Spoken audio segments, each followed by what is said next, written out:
What's up, everybody? Welcome to episode 4, Coffeez for Closers. My special guest, Kevin Peranio, one of the leading figures in the mortgage industry, the chief lending officer of PRMG, one of the leaders of pretty much every innovation in the mortgage space right now. An angel investor in Wisp, an angel investor in Social Coach, also an angel investor in a bunch of random businesses like Overnight Oats and Tiff's Cookies and all types of angel investments that he's making all the time. He's grown rapidly in his career since 2001, starting with First Magnus Bank, then moving over to North Star Lending, then landing a significant position, being heavily recruited by PRMG, becoming the chief lending officer, where he's grown to over 1,000 team members, and he focuses his whole effort on the customer experience, leveraging technology. One of the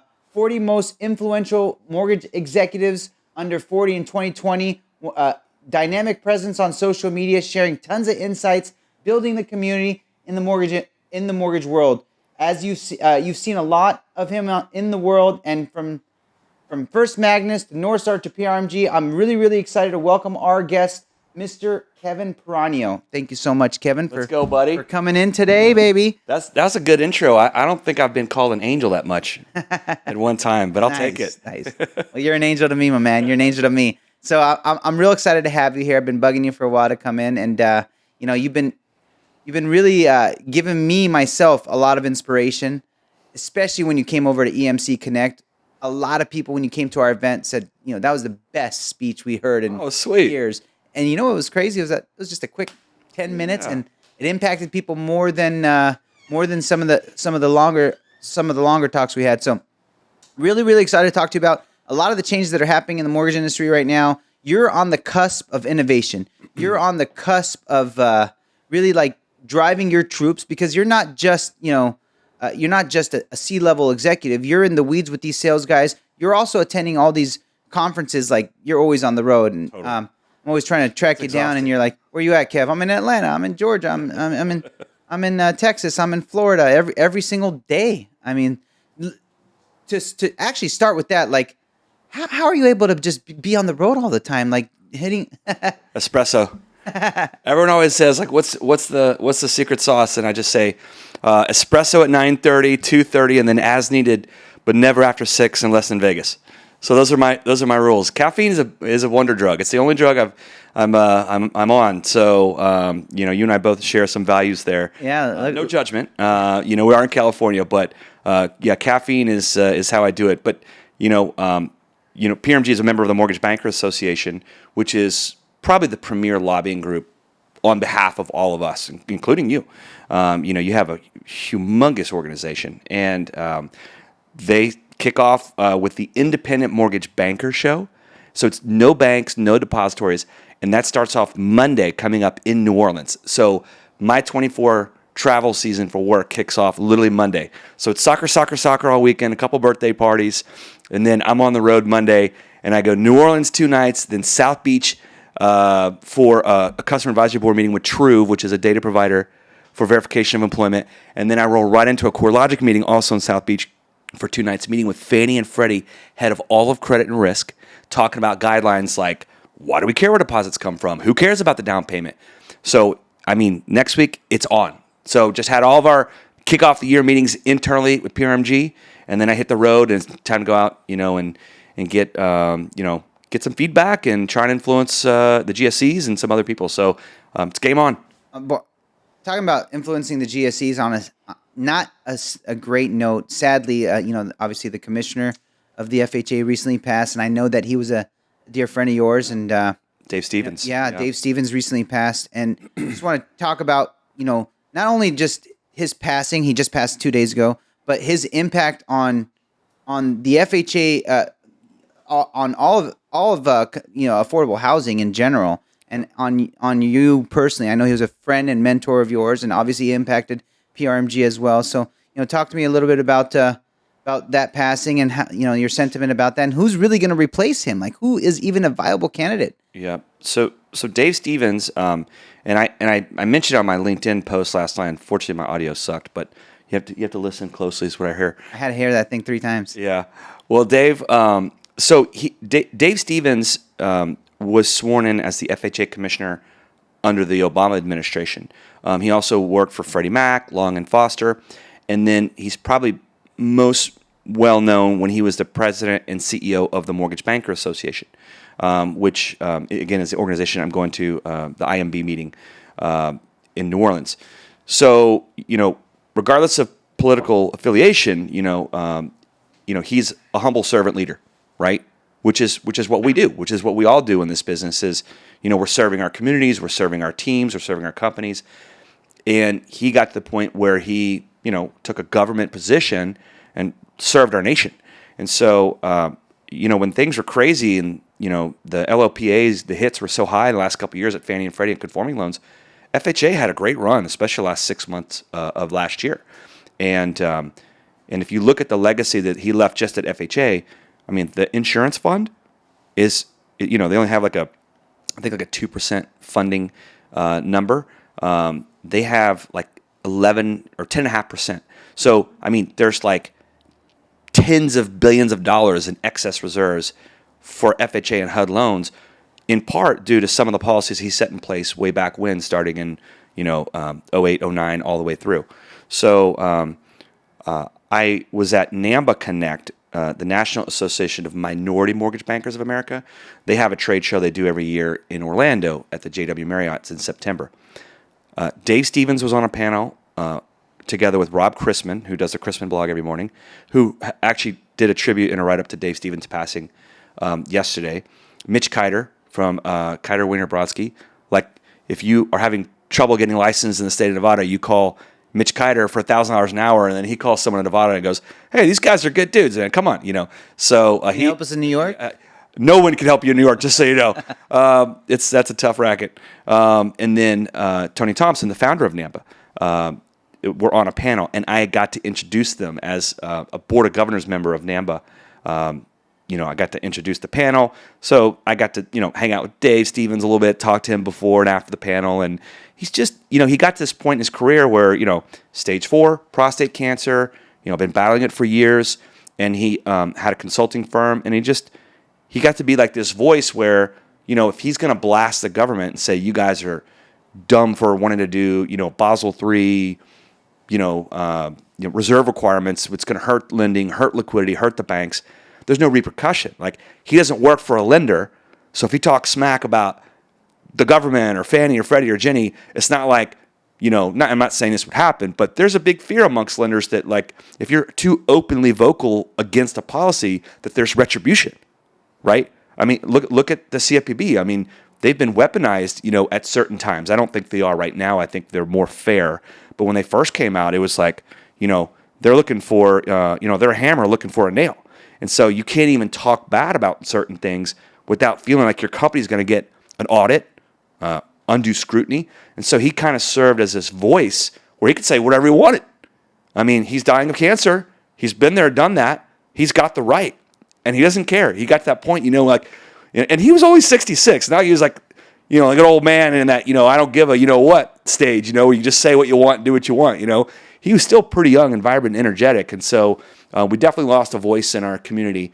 And so if you just have that kind of impact, to know that you're going out on your deathbed, but all you want to do is serve and do good and go out with a bang. Till the very end. To the very end. He worked till his last day. Literally. You literally, I think, talked to him. I was just messaging him 3 weeks ago. I just, at the end of the year, I was just, it was December 27th, actually, almost 3 weeks the day that he passed.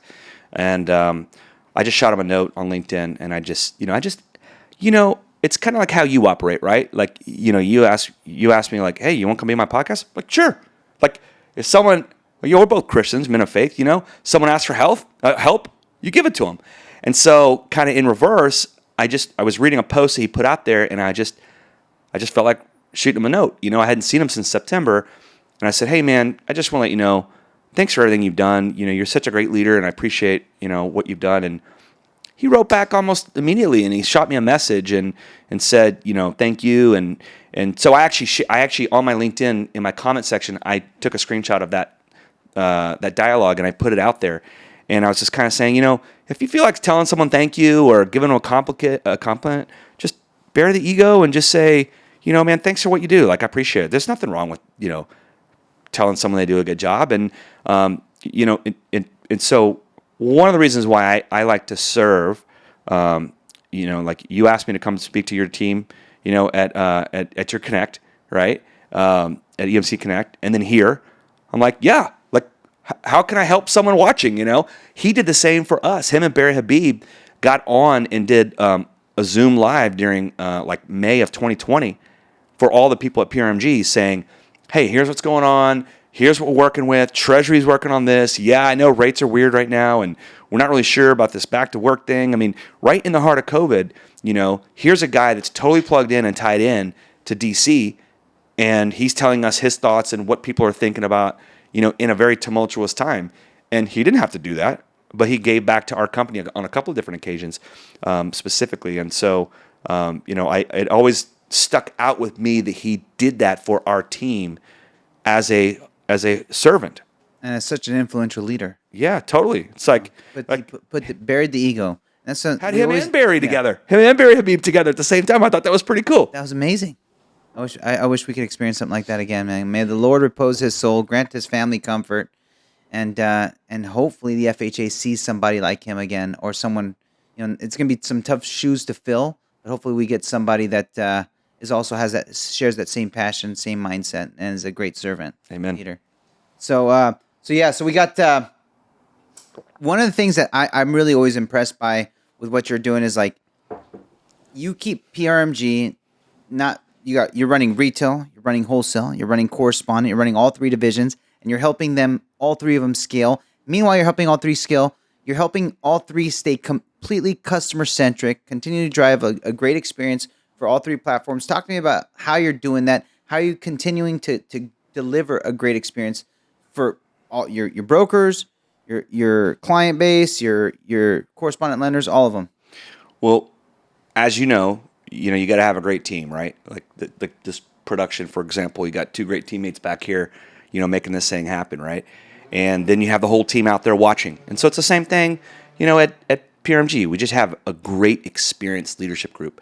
And so I was with, we have a buddy last night I was with, and he was giving me personal glory. And I was like, bro, like, you sent us a loan, and I'm not underwriting, I'm not closing it. Like, there's an account executive, there's a whole team. Like, there's a lot of people to make that organization tick.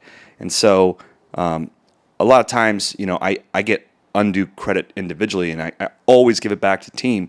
We got 1,500, almost 1,600 employees. At our peak, 2,900. When we were cranking 1.75 billion at our peak month, and that was in, I believe, May of 22. So it's a team effort. May of 22, you guys did 1.7 billion. That was a peak for you? Yeah. Wow. Yeah, it was kind of like flushing out the pipeline. Well, if you remember, this is interesting. So, excuse me. Everyone talks about 2020 and 2021, but the actual lowest point in history that rates was February of 22, and so those locks flow through into fundings March, April, and May, and especially in our correspondent channel, which you guys as a non-delegated correspondent, thank you, send us loans into that division, and we appreciate that. And so, I mean, I guess for me individually, I'm trying to make our platform, continue to advance, right? Like there's a new Android and iPhone every year, like once a year, right? And so think about like the technology and development and the listening that it takes to hear your clients, then to get something a little bit better every year. Like Samsung is announcing their new S24, and their whole buzz is like there's more software that's compatible with AI, right? So of course they're going to use the AI buzzword, right? I don't think anyone uses Samsung anymore. Yeah, only those that don't want to be assimilated. I mean, so full disclosure, I'm not on dad chats because I don't have an iPhone. They purposely leave me out, which is fine. But think about being in an ecosystem where you can never leave.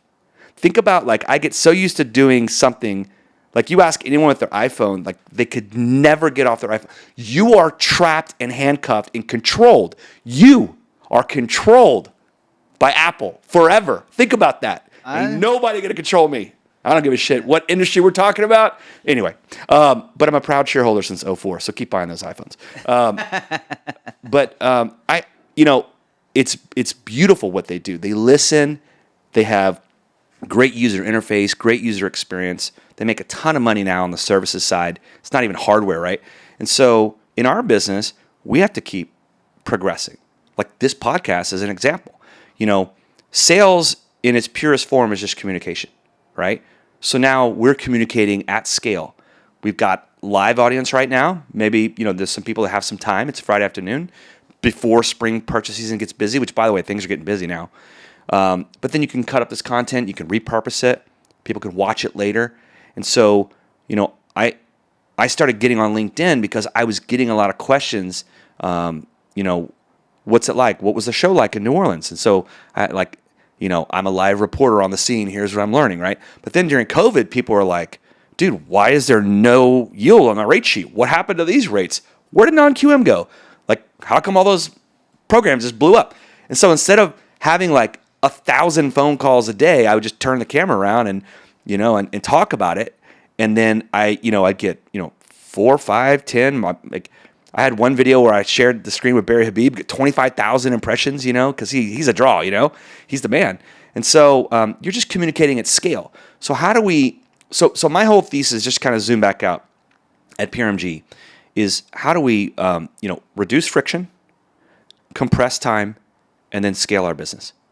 So that's what I try and do. Like, I could sit there and go, you have too many loan officer assistants, you don't have enough volume, let's cut this cost. That to me is math. Like, it's boring. Like I took calculus in college just to get an A because it's fun.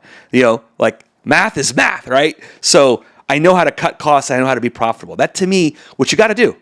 But to me, that's not exciting. And I don't envy like your position because the buck stops with you, right? And so that's one part. But what excites me is how do I help the top line revenue? How do I help generate revenue so the math is a little easier on the backside when you're making bad decisions, tough decisions, which we've had to do as a company, and everyone does. It's part of our business cycle. So, yeah, in the TPO channel, we have a new portal rolling out. Nice. Completely new portal. We have some... seamless portal, like very easy, draw your own docs. Brother, it's so good. The drawing docs is on our roadmap. I don't think it's out day one, but we want to make sure we nail that right. Because we watch what goes on out there. We hear some people say, well, this one's good if you know what you're doing. This one, they hold your hand a little more, So we see, who's doing what out there. So we want to try and hit the right sweet spot. But the disclosure piece will be more seamless with the dual AUS and that kind of stuff. And so, we think we're, gosh, at the end of 22, we were the 10th ranked wholesale lender. And I think 7th ranked in correspondent. Now, we've never tried to be number one. That's like not our bag. Let the big dog leave that for me. Yeah, let the big dogs in Detroit fight that out, and then you guys can all fight amongst yourselves. That's not my thing, I'm like Switzerland, right? Like, you got to maintain that. Yeah, and honestly, I like being in that space because I don't have to pick. I don't have to use the word better, what is better, I don't know. Anyway, I don't get into all that. I hate when people think they're better than someone else. As a Christian, you and I both know, right? Like, we won't profess like I know more, but we like to be number one. We like to compete, right? So don't get me wrong. Unfortunately, you guys can't be number one though. But you'll set up for 10. It's good. No.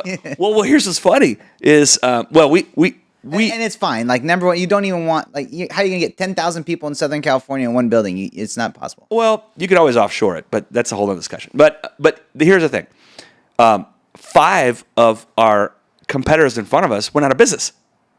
So just by standing our ground and being smart, not being dumb with money, we're number 5, right? So it's like, hey, so a year ago when the market was starting to get tough and we recognized it, our marketing team came up with this kind of rallying cry, like, we're all in, right? This is just 4 guys that own the company, right? So it's Paul and Robert who founded the company, and these guys were high-powered originators.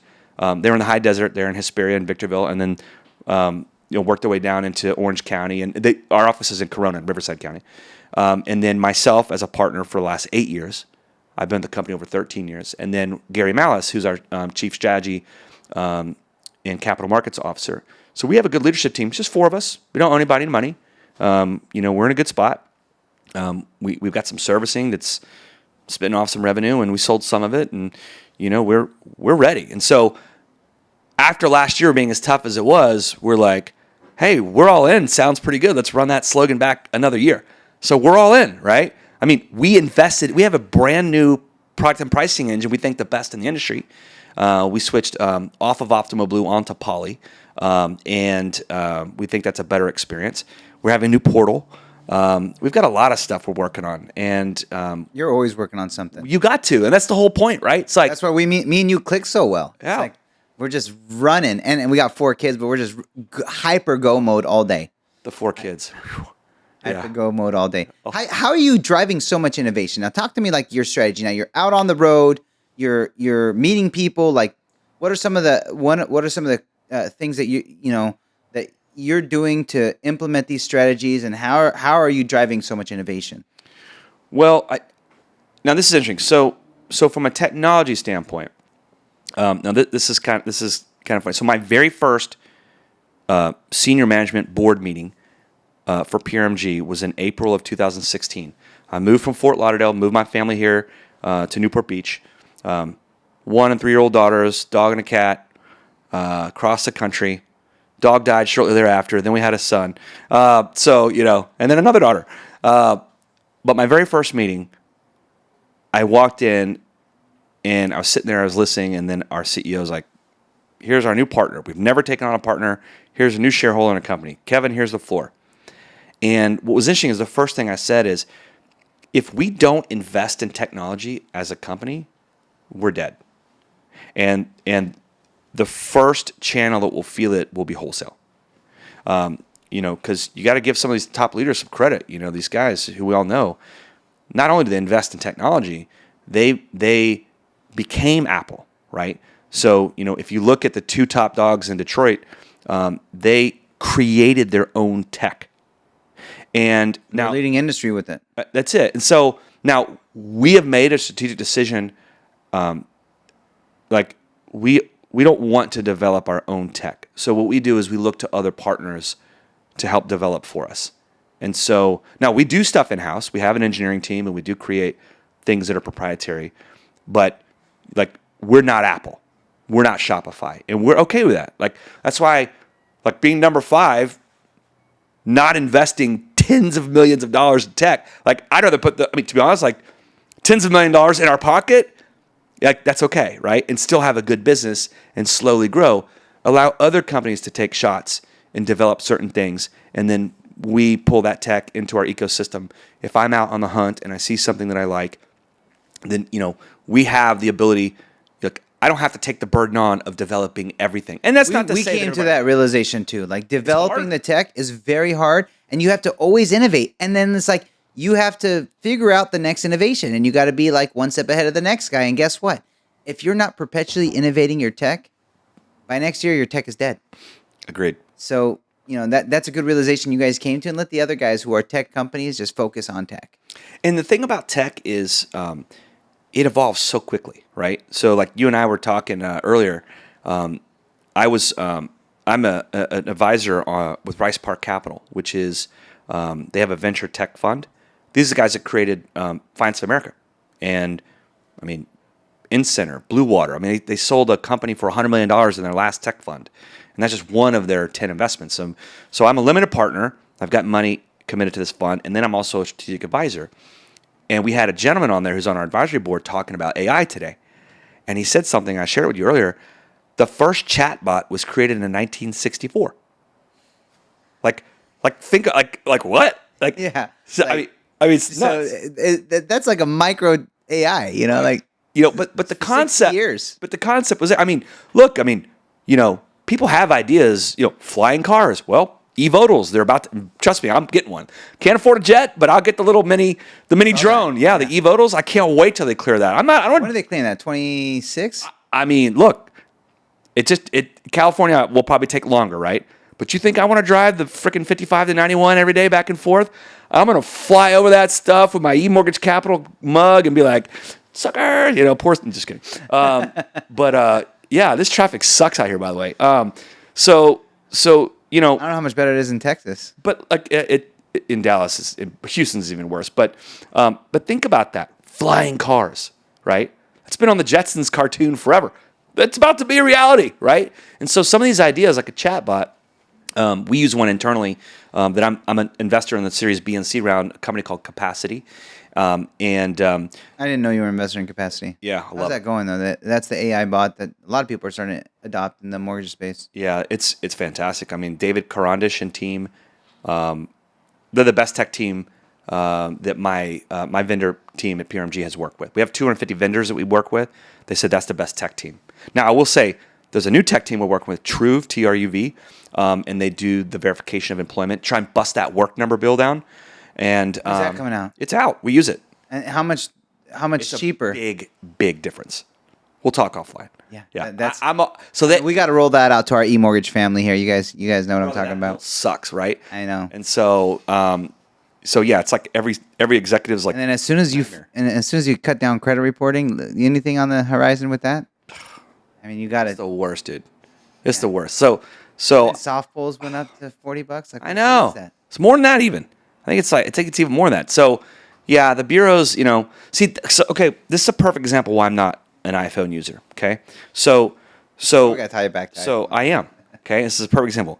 When you are trapped and you are captive and you don't have options, then when someone has that kind of control over you, they just raise the price. We can't go anywhere. Now, the Vantage Score model, that they're talking about that being part of the ecosystem, but that's still about a year out. Is it a year out? I mean, Spring and Q already rolled it out for second mortgages. So you can run it and you can look at it, but you still got to run Desktop Underwriter or Loan Prospector, and that takes the FICO model. They don't have it geared up for the Vantage algorithm. So the FICO algorithm, which is what TransUnion, Experian, and Equifax use, that FICO algorithm is the one that's tried, true, and tested in our industry. And the GSEs have DUNLP program for FICO. They don't have it programmed for the Vantage scoring model. Are they working on a Vantage Score program? You have to, because the FHFA, which is the regulator of Fannie and Freddie, they come out and said everyone in the industry has to do a bi-merge report. So instead of all three bureaus, you have to use two, but then also not just use the FICO 10T model, the trended data or whatever, or 4.0. They have to use the Vantage 10T. So the industry is gearing up to have to use that. It's just not there yet. And so what FICO and the bureaus, did is they raised the prices, knowing that their business is about to get cut in on. They raised the prices, and so at PRMG for 2 years, we've been running. We were actually the first for something. Remember Push Button Get Mortgage, February of 2016. Yeah. So all that was Rocket getting access to day one certainty first. Okay. So and now all the other lenders scream like, "Come on, man! Like, why'd you give it to them? What about us?" So we got something first. Little old PRMG. So we use Blend as our point of sale, and we were able to use that to do soft pull 2 years ago. We asked Fannie, said, well, can we they have it called early check? Can we use all three soft pull bureaus and run DU? And they're like, sure, let's try it. So we guinea pigged it. And as you know, with a soft pull, there's no hard trigger lead, right? And so then we went to Freddie and we're like, well, we're doing it with Fannie. Can you do it with us? They're like, hell yeah. So we were, just by being nosy and asking, and our great team behind the scenes, we were the first lender in America to run both DU and LP, running a soft pull and having no trigger leads. And back then, the cost savings was huge, right? So then, the whole goal here is like on your first call, talk to the borrower, get it, do everything right there on the first call, including run DU and LP, and know whether you have a deal right there. Pull credit, do the disclosure, do everything, right? And so then about 15 months ago, FICO raised the prices. And we're like, hey, thank God we're doing soft pulls. We've already kind of solved that. And then just a couple months ago, Then all the bureaus and FICO raised the price for soft pulls as well. So there's no difference between hard and soft pull costs anymore. The same cost. So now you're like, So might as why? well do, Yeah, you might as well do, unless you're still trying to avoid the triggers, right? But then you got to repull again when you're going to do DU or LP. So there's a lot of talk in the industry. I mean, that is now our new biggest bill. So That's what you're dealing with when you're going to when you're on the road. And I'm trying, man. And, I mean, there's got to be at the MBA conferences. There's got to be a solution on the horizon before a year's time, or we're going to be dealing with these credit bills for 1 year solid before the new Vantage model comes out. I bet the Vantage model comes before you get off your iPhone. Yeah, no, don't say that. I was a Samsung user and for decades, and then I moved over to iPhone. I'm like, wow, I can't believe I've been missing this whole time. And then now you can't leave. I mean, all kidding aside, like, it's amazing, right? So it's it's amazing. But to your point, like when you are captive to any platform, and you're captive to pricing, it's unfair. We had a tech company we were dealing with, and they just did this to all of our users. Like, you can't do anything. Like, we're just going to change pricing. You're stuck. Yep. And it hurts. It hurts so I on the back end, I'm solving for these issues for my people, right? I'm like, oh, they just did this to all my people. Now how do I solve this? Mm-hmm. So it does hurt. It does hurt. Let's jump into some of the economics now, because Kevin's one of the most brilliant mortgage economists in the industry. Uh-oh. And people look to him to just kind of gain some insight as to what's happening in the mortgage marketplace and how we can kind of prep, right? So, me and you've been talking, it's like, and we had a debate, like, I don't know. I don't personally feel that we will get a Fed rate cut this year, even though some of the economists, and I heard you on your message to the public yesterday say a lot of smart people are saying that we're going to get a Q2. Not that many smart people are saying Q1. I personally, I feel like if we get a Fed rate cut, it's going to really impact housing. Big time. And the demand for housing already is surging. Like, people we're back to, where there's 10, 20 offers on a property in certain areas. And, you take rates down to 5.5%. Like, it's game on. It's game on, but you're not going to be able, no one's going to be able to get a house offer accepted. Equity's going to just go bonkers. And we're still, like, the Fed's not ready for a soft landing yet. We're not even close. Inflation's still terrible, so I don't know. I want to get your feedback. I want to get your ideas. What are people saying what are leaders saying? And no one has a crystal ball. Right. But how do we, kind of prep for all this? Sure. Well, the good news is, like, there's no wrong answer until the Fed actually cuts. So we're both just hypothesizing, and we're all right now. I mean, honestly, like, you could say, well, look at retail sales data and look at GDP. It was 4% plus in Q3. Like, the economy's jobs haven't broken, unemployment rate's still low. There's no way they're going to cut. They don't want to let the inflation genie out of the bottle. The flip side is, like, the last 3 to 6 months, inflation is on trend at 2% or under. So if they keep market rates higher, they're punishing lower socio demographic and economic segments of our society more harshly. I think that's like the trend. So I'm Egyptian. I talked to someone from, some smart people from Egypt, and they're like, the U.S. is headed towards like an Egyptian economy, like huge disparity between the low class and the upper class, where the middle class are almost just like. So just so you know, extinct. I'm 47 years old. I have lived my entire life believing that, because I look at Europe and I see this is what humans do. I mean, Europe has been around way longer than our little 250 plus whatever how many years we are now, almost 250. Almost 250. Yeah. When I turned 50, we're 250. I was born in 76. I actually had a shirt yesterday that said "Spirit of 76." So I look at Europe, which has been around thousands of years. You look at Asia, India. Yeah, there's a massive disparity. You know the difference? The wealthy own real estate. So that's why I love what we do. We are literally helping people create wealth. So, but that's the problem that for us as well. It's like we're having a harder time getting people to create wealth.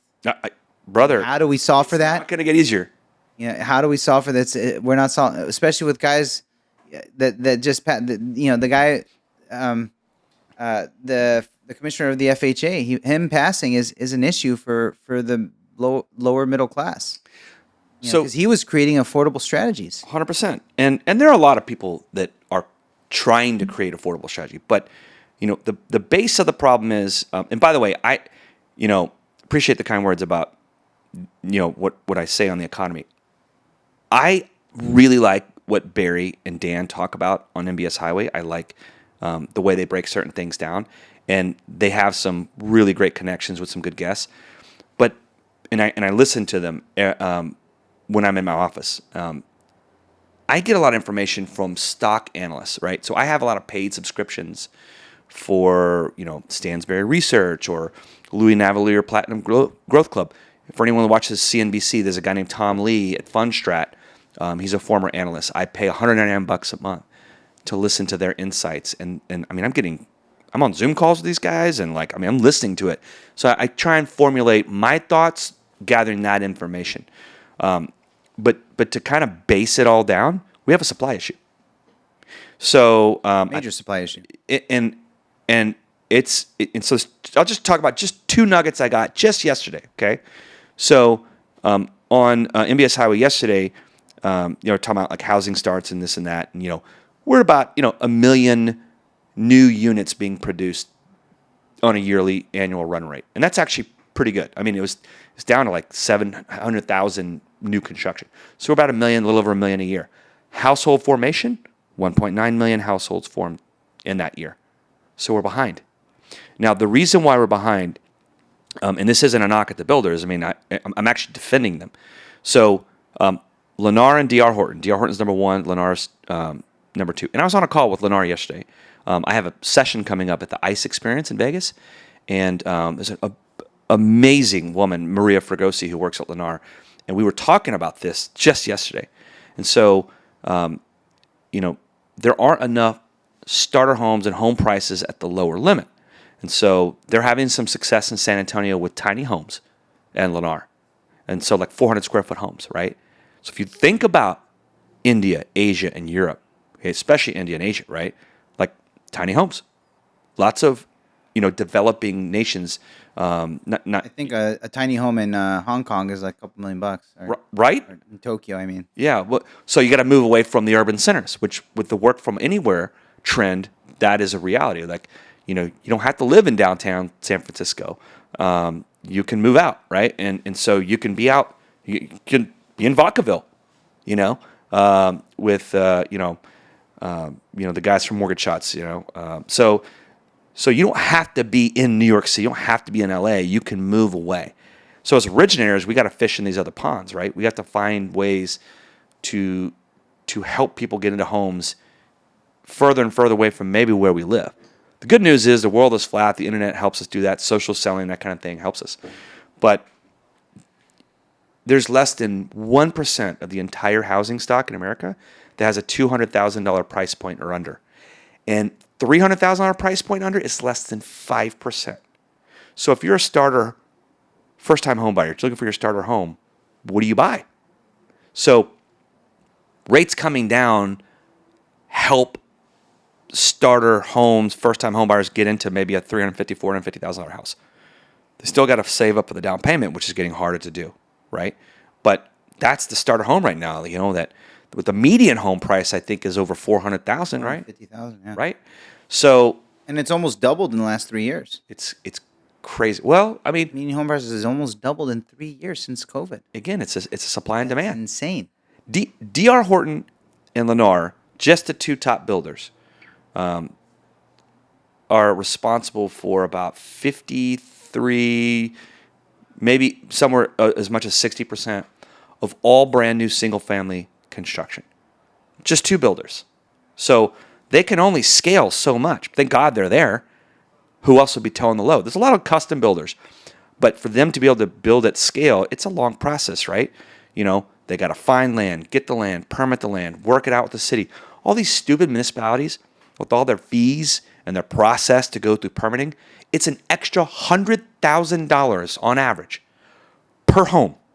just to pay for all the crap before you build the house, So a lot of these cities have got to start giving subsidies back. They're raising taxes on everybody, right? Which is a killer. People in houses, insurance costs, that's a killer, right? It's making it harder for people already who Interest qualify. is going up, taxes going up. Yep. All the cost to build has like tripled. Yep. So some of these cities have to give back and create subsidies for new construction at certain price points. And then custom builders, I do fix and flips on the side with some friends. I think our cheapest unit is in Palm Desert. We bought a house for $430,000 just to add another 1,000 square foot and a pool and hopefully sell it for $1 million. That's not a starter home, I mean, it is a starter home by today's standards. $1 million is sadly a starter home. And but to buy a starter home now, you got to make what, $250,000 a year?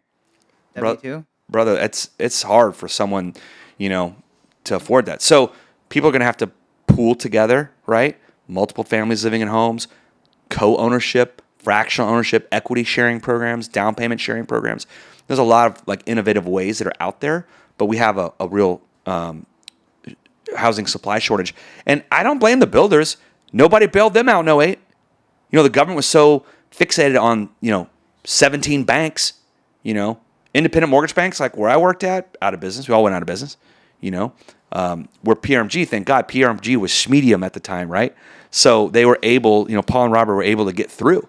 They had enough money to pay all their debts and pay for buybacks and all the crappy loans, but they didn't have enough to kill them. And they got through it, thank God, But if you were of any size, you went out of business. And nobody bailed the builders out. So they said, okay, we see what's going on here. We're just going to sit back and we're just going to build at our pace to where the market will absorb it. So the days of them building thousands of homes and hoping if you build it, they will come, that strategy's dead. They're not doing that. You got spec investors that do that, right? But the large... They will come. If they build it, they will come. They're just not building it. They're not... Well, they're keeping the supply in balance to where they will come.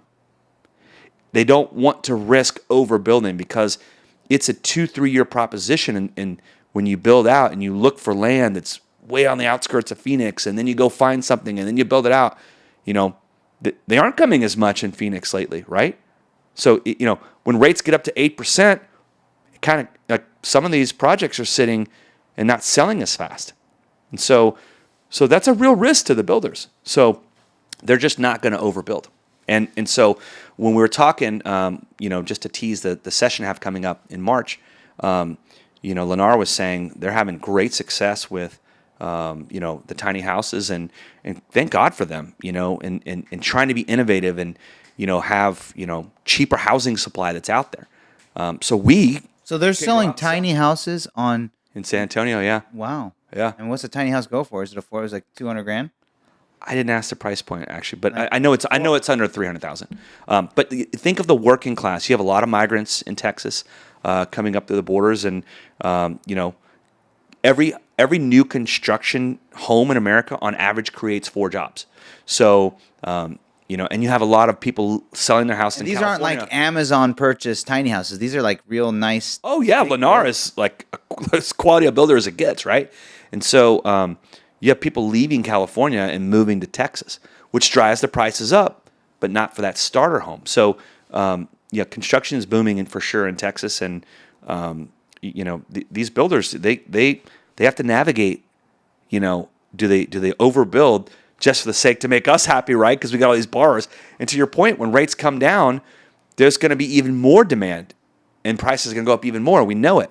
I still think that I like the 6% range. I think we could stay here forever. I think we should just stop now. But they cut. I don't know. Well, yeah. So to get especially back, like 6, 7, 8 rate cuts. I mean, that's just gonna affordability is gonna plummet. So to get back to your point about let's project. Okay, let's take some bets. Okay, so I like doing this. All right. So, gun to my head, Kevin wins the first rate cut. I think it's May. Okay. Now here's how I get to it. This is just my thesis. And by the way, I kind of stand on an island here. Like no one I know is saying May. I will say, there are a couple people who are bullish and pro-housing. Like, for example, when I tell this, what I'm about to tell you, one of my 10-year-old daughter's soccer teammates, her dad runs a couple funds for PIMCO. And I'm like, yeah, I think the rate's going to come out in May. He's like, oh, yeah, typical mortgage guy. That's what you want, right? Of course you want lower rates because there's more business, right? And I said, well, hold on a second. Here's my thesis, right? So whatever it is. Like hope is not a strategy. We're going to keep doing business regardless of when the Fed cuts. The Fed on December 13th, on their meeting, they put out the Summary of Economic Projections, the SEP, known as the dot plot. Okay, so all 19 members say this is how many cuts or how many where we see the rates going to be next year, where the GDP and unemployment, like they're making projections for 24. The Fed, the whole board, said there will be 75 basis points in cuts in 24. Okay, so they said they're going to be that. Now, they've been pretty good about doing what they say, but here's where I think it's going to be more than that. So more than 75 basis points. Yes. So I mean, will they even do the 75? If they said it, will they execute? Are they obliged to execute that 75 basis points? Because I think even that's a lot. Well, what's interesting is the last couple raises have been 25 basis points. So everyone is automatically going, well, 75 basis points, that's three cuts, yeah. Right? There's a CME tool that I watch, okay? It's a Fed Funds Future tool, okay? And anyone can go to CME Fed Funds Future tool. It's a graph. It shows institutional traders and banks buying Fed Funds futures. Like a futures contract is a cash-settled contract, and there's some that are expiring in March that say there will be a cut in March. So all that is a hedging tool, right? So like we have a secondary pipeline. We take in $10 million in locks today. Our pull through is 80%. So then we take $8 million of mortgage-backed security coverage to cover that $10 million in locks. So that's a hedge against our locked pipeline. Fed's fund future contracts are a hedge for banks and institutional traders for their bond portfolio, for their stock. I read an article 2 days ago that in China, there is a version, okay, of COVID that is 100% lethal. So I don't know why they're doing this shit, but in their dumbass lab, which, by the way, we know, in Wuhan, more than likely that's where all this shit came from, there's a 100% lethal COVID virus. If that thing gets out into the world and you are exposed to it, you will die. So let's say there's another pandemic starting today. What do you think would happen with the stock market, with treasuries, Especially with a lethal COVID? Any pandemic? It's going to freak everybody out again. Here we go again, right? So what happens is everybody's stock prices go down because everyone's fearing the worst, right? World War III, global kickoff. There's a nuke that gets fired in Ukraine and Russia. I mean, anything could happen. So what happens is money, which is all we do. We buy and sell money. That's it. That's all we do. We just buy and sell money. You want to dumb it down to it? And by the way, the secondary market is cold, heartless, and unforgiving, okay? Everyone's like, okay, no one's going to be buying iPhones the next year. I'm selling my Apple stock, and I'm put my money in the safest bet in the world, the U.S. Treasury. So what happens is the price of treasuries goes up because all these institutional traders are buying treasuries. Yields go down. Rates go down. Hell, the Fed may even start buying again just to say, hey, like this economy is slowing down to a grinding halt again. We need to keep the skids going, right? We need to keep the gears grinding. And so then they go buy treasuries. So those Fed funds future contracts that show that the Fed is going to go lower, they're in the money. Those guys who own those futures, they just made money betting on where the Fed funds rate will be to offset the losses on their stocks and their bond portfolio. So when you look at 150 basis points of cuts on the CME tool, which divided by 25 is 6 rate cuts, that's where everyone keeps getting that narrative. And it's kind of a false narrative. Like when someone buys a Fed funds future contract, the question isn't when do you think the Fed will start cutting? They're buying futures. And so as a hedge against their portfolio. So where I get my thesis, I think the Fed has told us there will be 75 basis points in cuts. Fed fund futures is betting as much as 150. I think it's somewhere in the middle. And if you were to ask me when they start and why, I think between now and May 1st, there'll be enough slowing of the economy there'll be enough slowing of GDP and job creation, there'll be more job cuts, that the government, the Fed, will have to start easing back.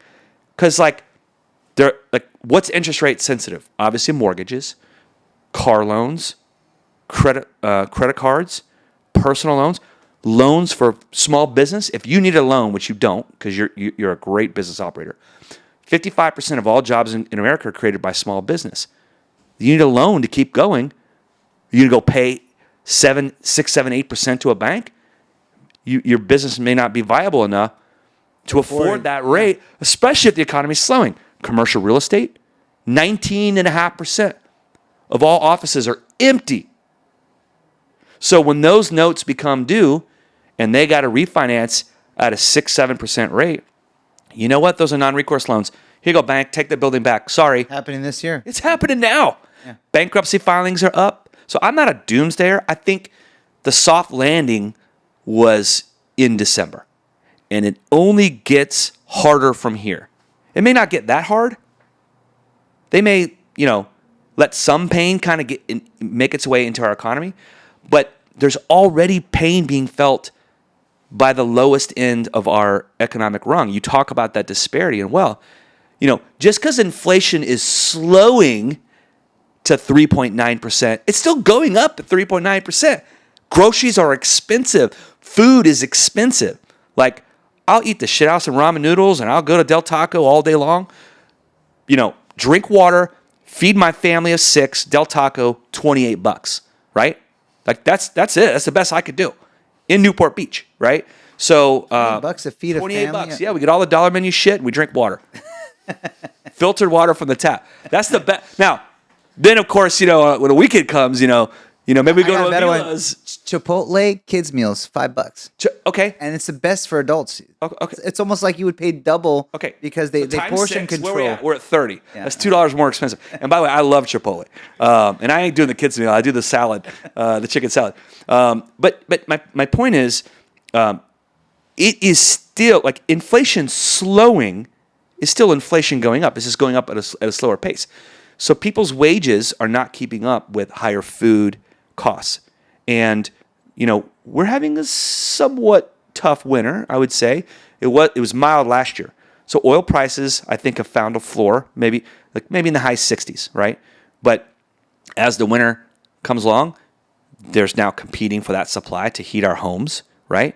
And then we get into the summer months. June's the biggest travel month of the year. People are paying for gas to travel. And so when food and energy prices continue to go up, it continues to hurt the lowest end of the economic, rung at our nation. I'm not getting into conspiracy theory. I don't want to talk politics. You hear all this, it's an election year. They're going to cut. They're going to help, the Biden administration. I mean, just for what it's worth, Jay Powell is a Republican, but his board is made up mostly of liberals. And so, and for now, they have a consensus on their action, right? So if there is any thought of the board making some kind of action based on politics, if there was anything, is that they would want to cut sooner and get out of the way of the election. Like, I don't see them waiting until September and then going, all right, let's cut. I think they've said they're going to cut 75 basis points this year. The people doing the cutting said they're going to cut 75 basis points this year. Every other Fed meeting, they put out a new dot plot, an SEP. So the next time they will do that will be March 20th. So at the end of this month, January 31st, no dot plot. So they don't have to show their cards. And then March 20th, they have to show their cards again. So do you think they're going to have less than 75 because everything's getting so much better? I think if there's any trend for them to do is to show more than 75 basis points of cuts in the year of 24.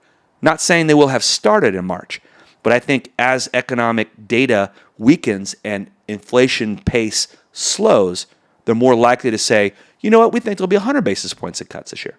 That doesn't mean they'll start in March. So I think, the latest is July for the first cut. But I think to kind of I think there'll be some weakening data between now and May 1st. And these market rates are so high, they don't need to keep them up there. All it does at this point is just hurt the economy, right?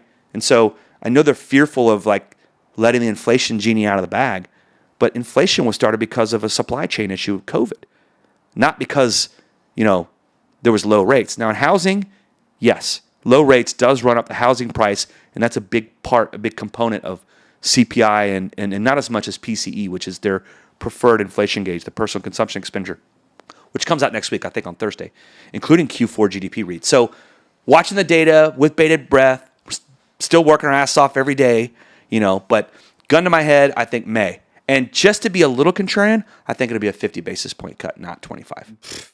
That's very contrarian. I'm the only one saying it. I love it. Well, I'm gonna end on this note. I want to get 3 goals from you. For 2024, what are your personal goals, family goals, and work goals? Just to get it out there in the audience. So I'm gonna start adding that to all of our pods, and I want to, someone like you, I want to know, all 3 of those, because you got a great family life, great work life, and the balance of all 3 of them are, all right, I guess. It's never good enough, brother. Not according to your wife, no. Yeah, never. Yeah. It can't be. Yeah, she's from Michigan. She is a hammer. She is programmed to bust my balls. And I deserve it, by the way. My wife is the same exact way. So I'm the 5th kid. She tells me I'm the 5th kid. I'm the 5th kid, too. Yeah. Well, I'm older. I think I think me and you are the biggest kids in the house. Totally. Drinking 6 Clase Azules on a rocks and a cigar last night till 1 a.m. Anyway, I'm a big kid. So I actually I just started with a personal coach yesterday, and I have a nutrition wellness coach. I've been. It's funny, just a guy hit me up on LinkedIn like 4 years ago, and I messaged everybody back eventually, and this guy was the strength and conditioning coach for the Anaheim Ducks. I was like, dude, this guy Justin, he was with the professional team. He must know his shit. So we take blood once a quarter. Nice. And then we see what I'm lacking, and then we formulate supplements for me to take 4 little supplements every morning based on what I need, right? And then I get the Whoop band, and keeps track of my sleep data, and he tells me how terrible I am at sleeping, by working out, all that kind of stuff. It at me every day. 3 hours of sleep is not. Last night was 4.5. So, win. By the way, alcohol is the absolute worst thing for you for sleep. It is the worst thing. Oh, I fell asleep so fast every time. Yeah, me too. I fell asleep on my phone. I woke up at 4%. But it's the worst for your restorative sleep. Your brain does not restore on alcohol. You could sleep 9 hours having had drinks and will not be as restorative as a 6-hour sleep with no alcohol. And so my personal mental coaching is, I have a new coach, a second coach, that's about mindset. How do I talk to people? How do I not let my temper get the best of me? How do I be a better husband and father and be more present? We don't need to pay for a coach to do that, but it's nice to have a neuroscientist kind of help you rewire, which is the name of the company, rewire the way you think. And I'm trying to be intentional about that. So that's a personal and family goal. Less travel. I'm on the road 50% of the year. I took my family to Vegas last weekend. We had a soccer tournament for my 10 and 8-year-old girls that play club soccer. And so that was it's work because you're going around town and shuffling around, but it's still fun, then we go eat at the Black Bear Diner or Baby Stacks Pancakes, and, we talk about the game and stuff, and I spent a whole, 3-day weekend plus a road trip, that shitty ass traffic going from here, to Vegas, bumper to bumper. I have no idea why, it's just always bumper to bumper. 4.5 hours, no matter how you slice it. So that was fun. Got a ski trip coming up with my family. So I'm trying. There's a couple shows that I've cut out that I've delegated out. So those are my personal and family goals, is to try and just be a little bit better at that, a little bit better every day, And then as far as career wise, we're growing. We are growing in all 3 channels. It's nice to have no more headwinds because rates have stopped rising and come down a little bit. But, a tailwind with rates going down will be huge for everyone. So how do all these investments that we've made in our companies, how do they then, get executed and help scale now in this year? And we're built to scale and we're ready. So, we've got some projects we're rolling, and just continue to be positive. Even last year, first of all, what's the point of being negative? It was interesting. So my coach, I'll share this with you. Yesterday he was saying that your brain is wired to be on the defensive, right? Your amygdala, right? What's the threat? What's the threat? like you're always looking for threats. Like what's threatening me, right? There was a white van parked in front of my house when I took my 10-year-old daughter to the Lakers game Wednesday night. And I flashed my brights, and I'm like, what was this guy doing here? In our neighborhood right there on Leeward. I flashed my brights. There's a threat. So my brain is wired to reduce threats, which is why people are wired to be negative. And so you have to think consciously how to, I'm not saying don't be observant of threats, but, you've got to make sure that you're positive and go, okay, threats, but opportunities, right? What's the opportunity? Anyway, so that, by the way, I know you guys want to hear the story. I flashed the brights, and the guy all of a sudden pulls down his sunshade at 10 p.m. Like, was there a sunshade up? Like, best case scenario, it's a guy parking his van sleeping, right? Worst case scenario, he's part of that Chilean group that's casing houses that are hitting our neighborhood up, right? So I back in my car, and I keep the brights on. He turns on his car to pull away. So now I'm like, okay. So I pretend like I'm on the phone, switch hands, walk up, and I'm just staring at him in the mirror. I'm like about this far away from the mirror. He rolls down his window. And I go, what are you doing? He goes, what? I go, you're on my street. He goes, it's a public street. I go, I own property. Do you own property? Speaking of real estate. This is my street. Get the fuck out of here. And he just sat there, and he was backing away. And I go, get the fuck off of my street. So I told him, I got 4 kids. I don't want anybody casing my house. There's an empty house across the street, and maybe he was looking, seeing the patterns of when people come home and lights turn off and this and that, who's there. If this car's out of the driveway, that means they're on vacation. This house is empty. What's in there? It's an open house for sale. I don't know. That's the worst case scenario, right? And so you're wired to look for threats and reduce them. Well, he seemed like a threat. I mean, based on yeah, he left. And then I went circle around the block to make sure he didn't park any of the streets. I went by your street too. Thank you, and bro. Of course, yeah, I saw 2 guys with open garages. And then I circled back. Always messing around. I'm always leaving my garage open. Dude, I have so much crap in there. I'm like I have like the alert, like, babe, the garage is open. It's been 26 seconds, like close the shit, you know what, I'll close it, So I've got the cameras, everything, I'm not like a weirdo, but I'm just saying, like, people are robbing because there's no repercussion in this state. Where I'm from in Texas, like guys like that, get shot and they get dragged in the house. Oh, he was in my house. Okay, cool. Have a nice day. Right. And everyone's armed. In California, it's like, oh, they didn't steal more than, $7,500 worth of stuff. Oh, there's nothing we could do. Have a nice day. Like the cops are like, it's like normal. It's like normal life. There's no repercussion. Right. So that's why I'm, like, get the F out of my street, dude. Which, by the way, light skin, light eyes with a Spanish accent. He could have been Chilean. Yeah. Or I thought he was, Spanish.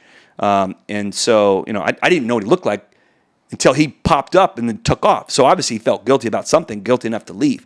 Hopefully he was just a vagrant living out of a van and, he wanted a cool place to park. I don't think so. Parked in front of an empty house, kind of hidden behind the bushes.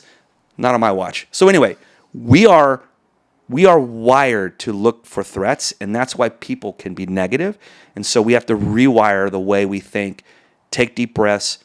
Your first thought within 3 seconds, let that go, and think of another way to maybe say something, And so I'm working on that to try and be a better coach. Because, honestly, again, in our business, go make more phone calls, go do more loans, get out there, this isn't a basketball court, that doesn't, we all know that, right? Like, sometimes you do need a little kick in the ass. You're like, dude, get your ass out of here, man. You've been here for an hour. But on a longer, deeper level, we need, better coaching. Hey, man, I noticed your production's down. What's going on? Is there something I can help you with? Is it, can we make an incremental change like the social coach we talked about, which, full disclosure, I'm an investor in, and because I believe in it. I'm not pimping it out because I invested. I believe in it first, and then the opportunity came up. But my point is, maybe I can help you get on social media and be a little bit better. Maybe I can help you go through your database. Is there something I can help you with? I've just noticed, so there's just different ways to coach people longer term to be more relationship driven as a leader and a mentor. But again, there are still times where you're going to be like, dude, come on, man. Get your ass out there. You're like, what are you doing? You've been in the office way too long. This is your 15th cup of coffee. You're not a closer. Dude, Kevin, awesome podcast. Thank you so much. Of course, brother. You dropped so many nuggets on people. Personal, economic. So many nuggets today. I hope everybody at EMC gets a chance to watch today's podcast. Incredible nuggets were provided by Mr. Kevin Peranio himself. Thank you guys so much. Make sure you subscribe. God bless you guys. We'll see you guys next Friday. Cheers. Thank you, brother.